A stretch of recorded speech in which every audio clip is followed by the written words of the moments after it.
What's up, everybody? This is Robert with Trolling in Paradise back again with another album review. Still battling the stupid fucking cold that I got.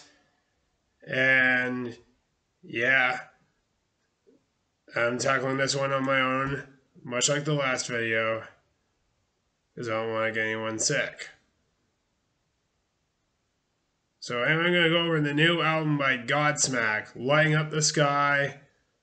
This came out on February 24th on BMG Music Management, which is kind of an odd label. I know it's known to have. And I know Bryan Adams was on that label. He released his first album on that label last year. Nickelback's on it. And Carlos Santana's on it too. This is their first album since 2018's When Legends Rise.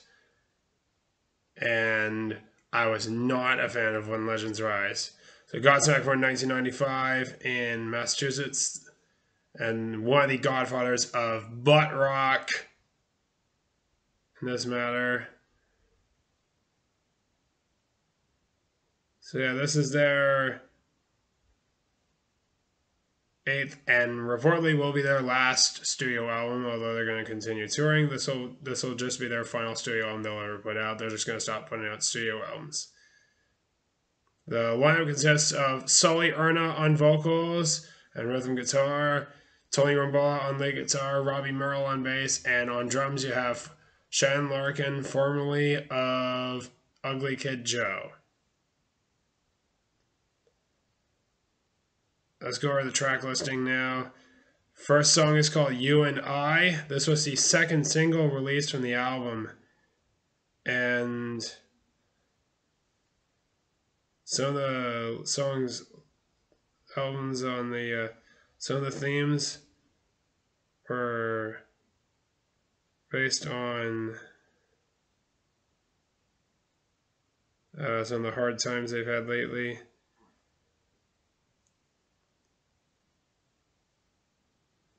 And yeah, this is a really awesome opener of the ballad. Red, White, and Blue is about the United States. Obviously, it's their most patriotic track on there. Surrender. This is the second single, their first single from the album. It's called Surrender. This one kind of reminds me of Bullet to My Valentine's Tears Don't Fall, and it meets Face Down by the Red Jumpsuit Apparatus in a way, which is a really crazy sort of thing here. I really dug that single Surrender. It was really cool. What About Me is the next song. And this one kind of reminds me of some of the more alternative acts like Collective Soul in terms of that delivery. Truth, that's the other ballad. It is a breakup song. It reminds me of Disturbed when they did that song on their latest album, Divisive, Don't Tell Me, the one with Ann Wilson. This one is about wanting to know why that girl left him. Yeah.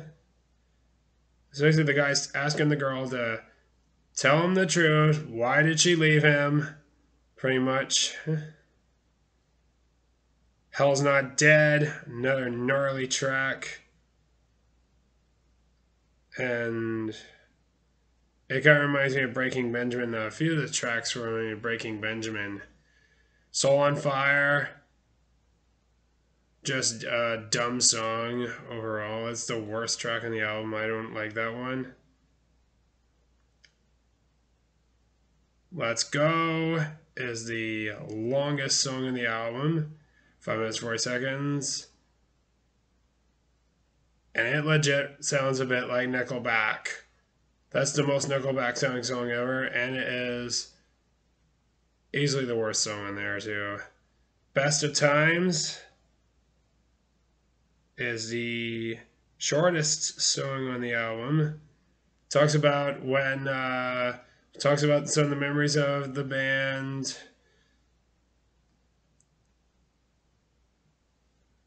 Growing Old is the penultimate song in the album. Is the starts with an organ, and this one is definitely Five Finger Death Punchy, and you know how much I hate Five Finger Death Punch. By the way, I absolutely despise Five Finger Death Punch.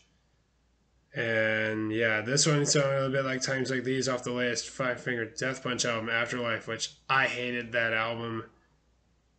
And the last song is the title track, which will be the a future single for that one. That single will be out this summer, and this one is very power metal like, almost in a way. It kind of reminds me of Stratovarius when they did the song "If the Story Is Over," and it meets with Rasta Boss's acoustic recording cover that was done during lockdown in 2020 of Heart of Steel, which was originally done by Manowar.